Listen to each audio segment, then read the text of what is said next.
What's up, everybody? Good morning. Welcome to a Tuesday edition Morning Scone presented by Brock, the Baton Rouge Orthopedic Clinic, Hudco Roofing, HudcoRoofing.com. Hope you're all off to a magnificent start today, to your day today. Please, on Facebook, like the page, share the post, like the page, share the post, like the page, share the post. If you are on YouTube, smash that like button. We appreciate you. Okay, what a thriller on Monday Night Football. The Raiders, all the way back from down 14, they rally crazy to force overtime, almost blow it in overtime to get the ball back and then to win it in overtime. Was awesome game, especially when you had the Raiders plus 3.5. And then also John Emery, ineligible. Oh boy.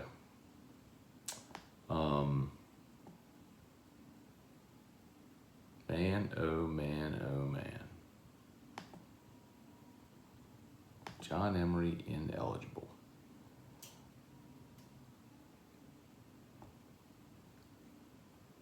All right, hang on. We are... a little slow this morning, sorry. Okay, let's get rocking and rolling here. If you got comments, drop your comments below. We'll talk. John Emery ruled ineligible. His parents are seeking legal action to get him involved or to get him eligible. They're using the same attorney. What's that guy's name? It's the same attorney that Christian Fulton used. Guy out of Alabama. I had him on my show. Don Jackson. So Don Jackson's done a ton of NCAA related lawsuits. So just guy knows, that's just kind of like a specialty. So Thomas Mars is another one, but Don Jackson's out of Alabama, maybe Birmingham. So Don Jackson, we're representing Emery, trying to get him eligible. Here's hoping he can, because I think LSU is going to need him this year. Now, Armani Goodwin injured, likely out for this game, Ed Ogeron said, and then they should have Trey Bradford this week.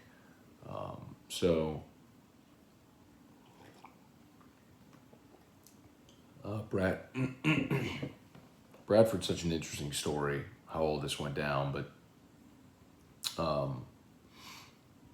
maybe just in time, especially if Emery's out for the year, kind of shine some light on why they pushed so hard to get Trey Bradford back. They knew they were going to be without Emery, or thought they might be without Emery.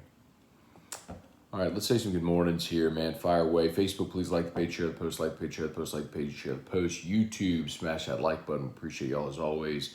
Hey, Dylan Landry, good morning. Prayers for the Falk family. Absolutely, man. I don't know if y'all saw that, but LSU football announced Monday evening that Kevin Falk's daughter died, and she was on the football staff too.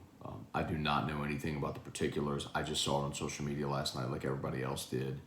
I didn't make any calls or anything like that, but man, that is just devastating. And no parent should ever bury a child, man. Golly.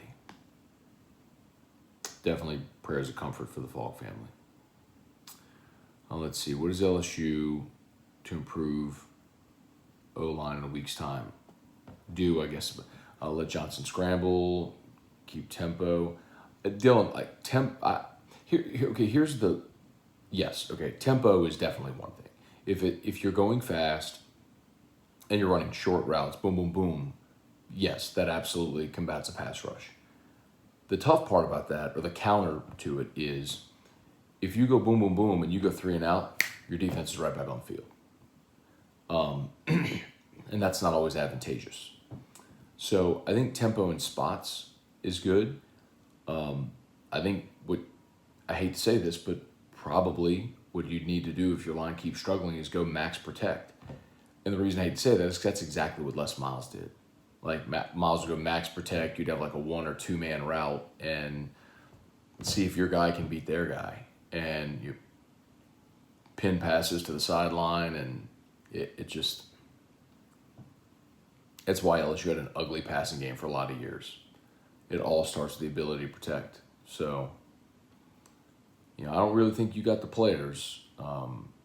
Now, maybe when, I'll give you an example, man. Like, I was going to say when you play a team with sort of inferior talent, when your starters are back, right? So, like, you're missing 3 starters on the line this week against McNeese. Like, I got to believe they would have been better against McNeese if those 3 guys were out there. But it certainly is a criticism of the depth or lack thereof. But, like, Mississippi State's an example. You probably have better players than Mississippi State, but Zach Arnett is a really creative defensive coordinator in the way in which he brings pressure. So if you were confused against UCLA, how do you think it's going to go against Mississippi State where they got 60,000 people clanging cowbells and crap and you don't know where the blitz is coming from? You see what I mean? Like, there aren't too many examples where you go, Pip, that's a layup. Joel Jenks, why do the Saints have 4 quarterbacks? Good question. Well, because Taysom is playing his Taysom role, and so they're not going to play. Like, if you're spending the week doing your Taysom role, you're not spending the week playing quarterback. So they have Trevor Siemian as the backup, so Taysom can play his role. Same thing they did last year, where they had Jameis as the backup and Taysom in his role. Well, when Breeze got hurt and they had a full week, Taysom became the starter, Jameis was the backup. The 4th is Ian Book, and you have Ian Book on the active roster because you don't want to put him through waivers because someone will put a waiver claim on him. So the guy you used a 4th-round pick on won't be on your roster. They've carried 3 before. If you remember when they drafted Garrett Grayson out of Colorado State, he was the 3rd. This is sort of a unique situation because of Taysom. So while, yes, he's a quarterback, he's not playing quarterback in a given game week, if that makes sense. So really you're carrying 3. If something were to happen to Jameis and Taysom became your starter, well, then you'd have Taysom, Siemian, and then Book would be the number 3, right? Let's see. Danny Mumfree, good morning.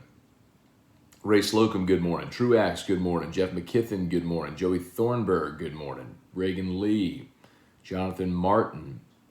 Thank you, Jonathan Martin. Said praying for a smooth surgery, healthy recovery for Mama Scone. I don't know how you knew that Mama Scone was having surgery today, but she is. Mama Scone is having a hip replacement. She's actually in surgery right now. My dad texted me. They had a little trouble getting the IV in, but they got it. And just a little bit ago, she went back for surgery. So about a 2-hour procedure. So we should be done there, before 10 a.m. So they'll send up some prayers, good vibes, well wishes to Mama Scone on her hip replacement today. Hopefully it brings her a lot of comfort. Daniel Sinetz, good morning. Hey, Dad, good morning. Let's see, Reagan, nervous about Central Michigan. Feel like they could blow this one if they perform lackluster on offense again. Central Michigan is not a layup. Now, I want to check the line. I believe it's like 3 touchdowns. So breathe a little bit easier with that. It's 20 points. So LSU's a 20-point favorite over Central Michigan. But offensively, man, Central Michigan's been better than LSU. And they played Missouri. They went to Columbia, played Missouri. They won a 4-point game in the 4th quarter. Ultimately, they lost by 10. They lost 34-24.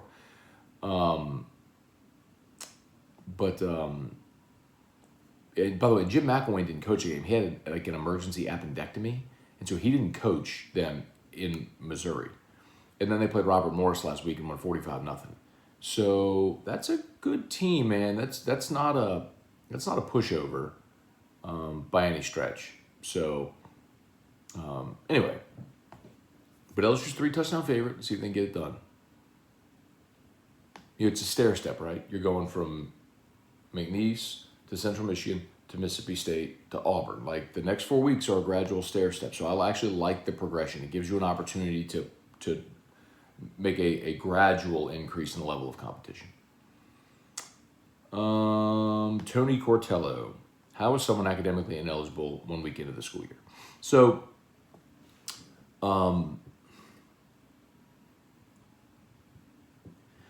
the story that I had heard was that John Emery was taking the wrong class. It wasn't that he was not going to class. It wasn't that he flunked a class. It was that he took the wrong class, one that was not accepted for NCAA eligibility. And Charles Handegriff mentioned that on Eagle 98.1 Game Day postgame show on Sunday morning, I guess, as well. But then Hester yesterday tweeted, that's not the issue. He did not elaborate at all, but Hester's disputing that. So I don't know what Hester's info is, but I would say that regardless of what the issue is, I really don't care, and this is what I said on AFR yesterday. That's your 5-star number 1 running back you're counting on to be a dude on this team. And you don't have him eligible because of a goof academically. Like, I literally, there have been times where guys didn't qualify academically. You know, out of high school, they didn't have the grades, didn't have the ACT score. So, I mean, I've heard that plenty. I can't remember a time where a star player was academically ineligible. Like, you have so many resources in place to make sure you keep your athletes eligible. I mean, you have the academic center, you have tutors, you have academic counselors, you have coaches and you know, Panamsky calling players, making sure they're going to class. Like, the fact that this fell through the cracks and John Emery is ineligible is just absolutely mind-boggling. Like, stunning.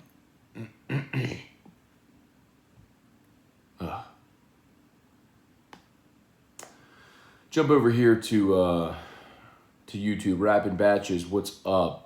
Tim Gotro, Spurge in North Carolina. What's up, Spurge? Juan, good morning. Pat Houston, good morning. Cliff Nelson, good morning. Smash that like button. Thanks, Cliff.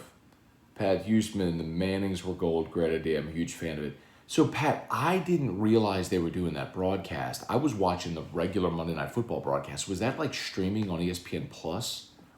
I wish I'd known that before, dude. I would have watched that. I'd have been very interested in that. I was basically watching with the volume down. Jesse Brown, morning, Matt. Saints bringing back Kenny Stills. Thoughts on that? Kenny Stills last night actually had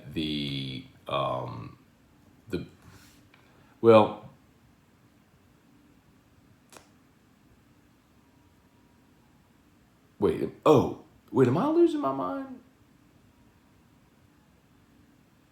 So I love bringing back Kenny Stills. They signed him to the practice squad, by the way, but he fits the offense perfectly, and I love that. Who am I thinking of then last night in Monday Night Football? It wasn't Stills. It was who was the friggin' Raiders receiver in overtime that the ball went off his friggin' hands and doinked off the helmet for the interception?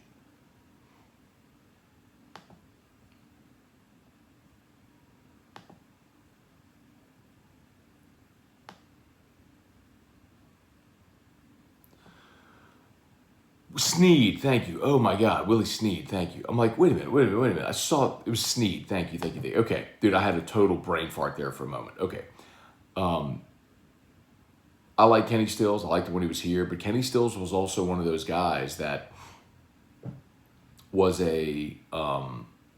was part of the locker room purge. Remember, I mean, he was a 5th round pick that became a very productive player, became a starting player. I think he actually led the team in receiving one year.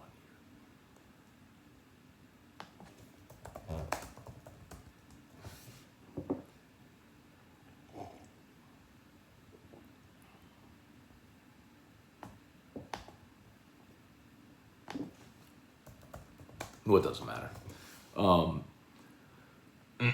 It doesn't matter. Anyway, I like Kenny Stills, but he was part of that locker room purge. When they got rid of Jimmy Graham and Junior Gillette and Brandon Cooks, like, they purged Kenny Stills too because he wasn't a good locker room guy. Curious that they're bringing him back, but Sometimes dudes they mature as they get older. Eric Waterwater, even damning the games played last season, Davenport 13, 18 snaps, Cam Jordan. Totally see his talent. Hard not to view as a bust. Yeah, man. Let me talk about Davenport. It's hard to argue. I mean, he's just missed a lot of football. He missed 3 games each of his first 2 years. He missed 5 games last year.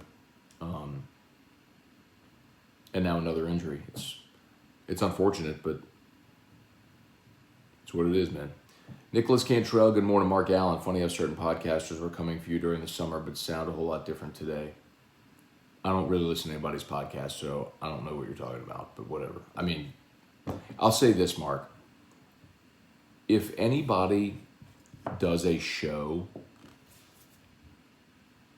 where the premise of your show or the content of your show is based on what someone else said, you suck.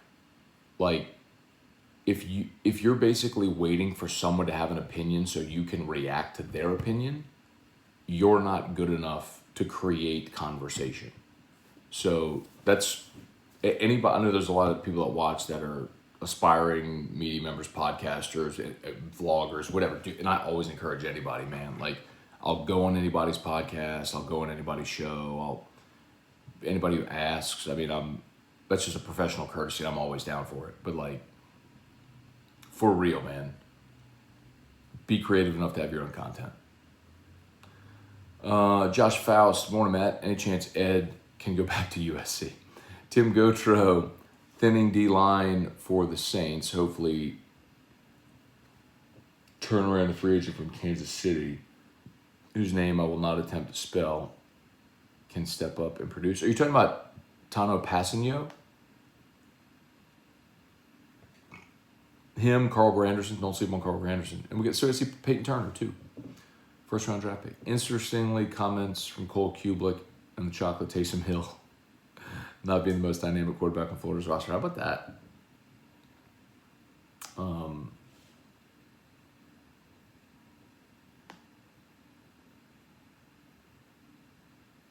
Wait. I thought he was down with Emery Jones playing. I need to go back and listen to what Cole said. Any chance USC wants O back? You think Urban would leave for USC during the season? Interestingly, man, Dennis Dodd said they're going to go up to Luke Fickell, and if not Luke Fickell, possibly Bob Stoops. Curious if Stoops wants back in. Hathorn, what's up, Hathorn? Paris Scott, good morning. Damon, they were on ESPN too, got it. Damon Hinderberger, good morning. Spurge, good morning. Update on Michael Thomas's rehab. Nope. Boyce Yarbrough. When O gets fired, will Panamsky come crawling back to 104.5? Will T-Bob's job be threatened? Boyce, I can tell you with 100% certainty that will not happen. On the way out the door early at his time at LSU, Derek burned a few bridges. I'll say it to you that way, and he ain't coming back. Josh Faust, has the cause of death been talked about with Kevin Sauter? Josh hasn't. All I saw was what everybody else saw, which is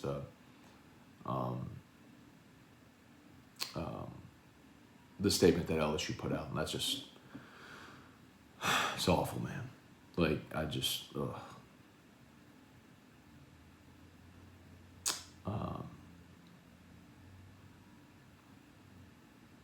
Tim Gautreau, forgot about Granderson, yeah.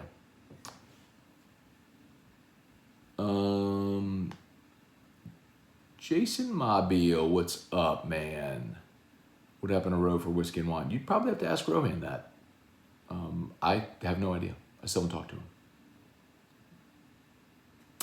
Shannon O'Neill, Matt, LSU's biggest problem, talent or coaching? Well, it's both, Shannon, but like, talent would prevent this from being a championship contender. Coaching is preventing it from being respectable.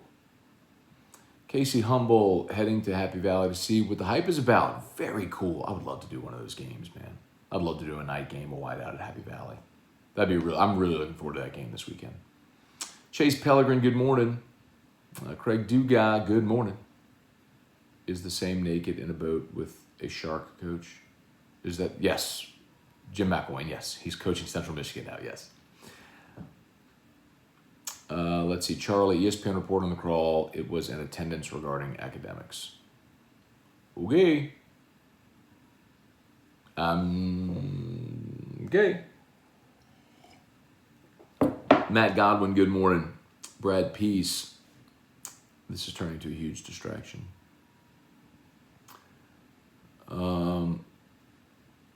This isn't passing the smell test. 1 + 1 ain't equaling 2.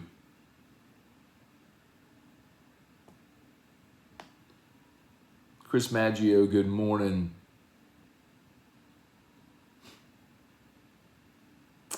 Ray Slocum, Gray Schuler, Preston Clark, Ronnie Paola, good morning. Charlie, how about USC doing LSU a favor? Not going to happen, but one can wish. Derek Adams, Matt, can we send Marcus Davenport to the Island of Misfits? You know, here's the problem, Derek. Like, it's harder when a guy has played well. Like, when they signed Kobe Fleener, he just sucked. When they drafted Stanley Jean-Baptiste, he sucked. Like, the Island of Misfits is reserved for people that suck. Davenport hasn't sucked. When he's played, he's been really good. He's just been injury prone. Like, it's really hard for me to criticize the guy. I more feel bad for him. I mean, I'm disappointed as a Saints fan, but I really feel bad for Davenport because he's been a really good player. He just keeps getting hurt. It would be different if it was his own doing. You know what I mean? Or if it was a misevaluation on the Saints' part. I don't believe that's the case. Shoot, man, look good on that sack Aaron Rodgers yesterday. Brian and Andy Pinton, good morning from Pasco, Washington. Headed to Maryland. Man, y'all going across the country. Wow. Be safe, man. Charlie, how bad was the ending of that game? It's entertaining, if nothing else, right? Kelly Groves, Brian and Andy Pinton went to sleep with the Ravens. Woke up with the Raiders win. Ravens kicked a field goal with about 40 seconds to go in the game. Raiders had 2 plays. Boom, boom. Carlson makes a 55-yarder at the gun with like 2 seconds left to tie it. They go to overtime. Raiders get the ball, throw what looks like a touchdown pass. They rule them down inside the 1. Try a quarterback sneak, doesn't get it. False start, so they move back 5 yards to the 6. Carr throws a ball through Snead's hands, through Willie Snead's hands. Bounces off a Ravens helmet, goes up into the air, intercepted. Ravens have the ball, they turn it over. Raiders get it back, actually throw a touchdown pass. It was 4, by the way, but it wasn't for lack of drama. Raiders get the ball, they run 1 play, they're going to kick the field goal on 2nd down. Well, they can't get the kicker out quickly enough, so they have to delay a game to move it back 5 yards. So Gruden says, okay, never mind, put the offense back out there. So they run back out there, and instead of just trying to get the 5 yards back, they throw a deep ball, and the receiver got behind the safety. Touchdown. It was Marlon Humphrey, actually, so touchdown. David Wallace, good morning. Ryan Dixon, good morning. Sean Comiskey, good morning, Matt. Going all in for Urban Meyer. You know he'll fail at Jacksonville. I would welcome Urban Meyer in a heartbeat. He's as close a thing to a sure thing as there is outside of Nick Saban in college football. Jamie Leday, Clifford Moore, Dylan Landry, would legal action for Emily get him back on the field? Or for Christian Fulton? It's basically an attorney that knows how to fight the NCAA. Brian and Andy Pent can't stand national media. Most of them are not giving the Saints the benefit of the doubt. Yeah, someone did ask that yesterday on AFR. My point was, as much as this sucks, like sometimes a certain team losing is more interesting to the certain team winning. Because if you're a national media, you have to appeal to the masses. So look at what happened in Jacksonville. There were way more Packers fans than there were Saints fans. Green Bay is a national brand. So Aaron Rodgers is the reigning MVP. The bigger story that's interesting to more people nationally is going to be what's wrong with the Packers. Not, oh my God, the Saints look really good. Here, we're saying, and we know, we all saw it, but they have to play the hits nationally. It's why, like on national radio, even when the Knicks are 20 games under 500, it's always, what's wrong with the Knicks? Are they going to fire the coach? Because they're playing to New York and the Knicks brand. Same with the Lakers or the Jets. You know, they're playing to the larger audiences. The Cowboys, always. I can't believe McNeese didn't throw to the running backs on crossing routes. Well, in fairness, I don't think Cody Ogeron had time to throw to anybody. Dude got sacked 8 times. Jonathan Miller, where's LSU now if Tom Herman was hired? Considering the last 2 coaches won national championships at LSU and they were Les Miles and Ed Ogeron, I believe whoever's next will win one, and he would have as well. But nobody wants to hear my opinion on that. Everyone's just going to point and laugh. But, I mean, Tom Herman did win a Sugar Bowl in year 2, and if we're being honest, like, his record warranted more time at Texas, but whatever. Who cares? Henry Gordon Bennett, morning Matt. Want to praise the Saints, but how was your first round pick healthy and active on his first game? Let me remind you that Robert Meacham was a healthy scratch his entire rookie year. And it could be Henry that he just missed so much time in camp that they're just taking him slow. And it worked out okay. When Peyton Turner was healthy in camp, he performed really well. So let's see. Glenda Blanchard, good morning. Tulane Ole Miss this weekend, indeed. Michael Kennedy, good morning. Craig Dugas wins the next Scone and T-Drop today. I do want to switch it, though, because last week we dropped Tuesday, Thursday. I don't think I want to go Tuesday, Thursday. It's too close together. I think I want to go Monday, Thursday. So we may switch that up next week and go Monday, Thursday. Oh, Drew's backpack's beeping. I got to get rolling. Connor Cressup, good morning. Boys, remember the time O hired Matt Canada, Jerry Sullivan, Scott Linehan, Bo Pelini, James Craig, Pete Jenkins, hired a QB coach who had never been an OC? Yes, that's kind of my point. But be careful, boys. You're going to get labeled a hater. And then all of a sudden, when they stink, those cries get a lot more silent. Stu 3, still high on Davenport. You know who else missed a lot of time in their career? Yeah, Armstead. You're right. Brady Smith, morning, Matt. Patrick Queen looked like a Pro Bowler last night. He is. He was going all pro. Morning, Scone. Why not Billy Napier? Maybe. I think they'll aim higher, more proven at a Power 5 level. Because you're LSU and you can. There's no reason to hire the coach from ULL or the defensive line coach. Brad David, if LSU continues to struggle and Ed gets let go, what do you think his stock is? I don't think he'd be a head coach again. If he was, it would be a Larry Coker situation where if he got another head coaching job, it would be UTSA, something like that. Like, I'll tell you what I would do. If Napier leaves, if I was ULL, I'd hire Ogeron. Better check with T-Bob. Mondays might be Dungeons and Dragons Day. Y'all crazy. Okay, y'all, I got to get going, so I got to get Drew up and get him out to school. As always, shout out to Brock, Baton Rouge Orthopedic Clinic. Locations all over the greater Baton Rouge area. And, of course, Hudco Roofing, hudcoroofing.com. Mama Scone having her hip surgery at Brock today. So y'all send up some good thoughts, prayers, well wishes for Mama Scone if you would. Appreciate that. Of course, Hudco Roofing, hudcoroofing.com. We are laying shingles, y'all. If you had damage from Ida, holler at us, especially if you already have your insurance adjuster come out and you have your scope of work. It's like a golden ticket, man. You got your scope of work, you're ready to roll. So be in touch. Holler at me personally if I can help. Matt at hudcoroofing.com. Matt at hudcoroofing.com. All right, y'all. Have a great day. Oh, Gamecoin. If you've not bought Gamecoin yet, you're welcome. Gamecoin. You're welcome. Remember where you heard it. Gamecoin. You're welcome. Okay. See y'all. Peace.